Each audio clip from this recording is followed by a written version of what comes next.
નમસ્કાર દર્શક મિત્રો, સચ્ચા હિન્દુસ્તાની ન્યૂઝ ચેનલ પર આપનું સ્વાગત છે અને હું આપની સાથે વૈશાલી પોબારું કરીશું નજર આજના સમાચાર પર।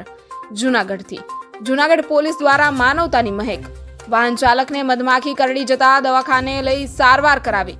જૂનાગઢ પોલીસના ટ્રાફિક પીઆઈ વિજય સાવજ તેમજ સ્ટાફ વંથલી માણાવદર રોડ પર વાહન ચેકિંગમાં હતા ત્યારે ત્યાંથી મોટરસાઇકલ પર પસાર થઈ રહેલ ચાલકને અચાનક ઝેરી મધમાખી કરડી જતા પોલીસ સ્ટાફ દ્વારા પોતાની ગાડીમાં લઈ જઈ વંથલી CHC સારવાર ખાતે લઈ જઈ માનવતાનું ઉત્તમ ઉદાહરણ પૂરું પાડ્યું।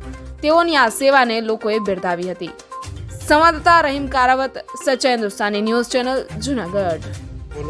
મારું નામ ગુલાબભાઈ છે, હું જૂનાગઢનો રહેવાસી છું।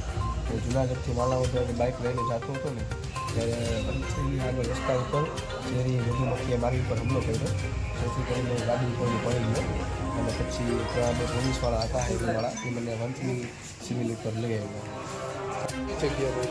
વંથલીથી આગળ જતાં માણાવદરના રસ્તા ઉપર વંથલી માણાવદરની વચ્ચે ઝેરી મધમાખી જોયું? ઝેરી મધમાખી કેટલાક ડંખ માર્યા કંઈ ખબર અંદાજે 20 થી 25 ડંખ માર્યા। અત્યારે તમે ક્યાં છો? અત્યારે વંથલી સિવિલ હોસ્પિટલ છે। અને તમને કોણ લઈ અને એમાંથી જે પોલીસવાળા બે હતા ને હાઈવેવાળા, જિલ્લા હાઈવેવાળા, એની ગાડીમાં મને લઈ આવ્યા, એનો આભાર।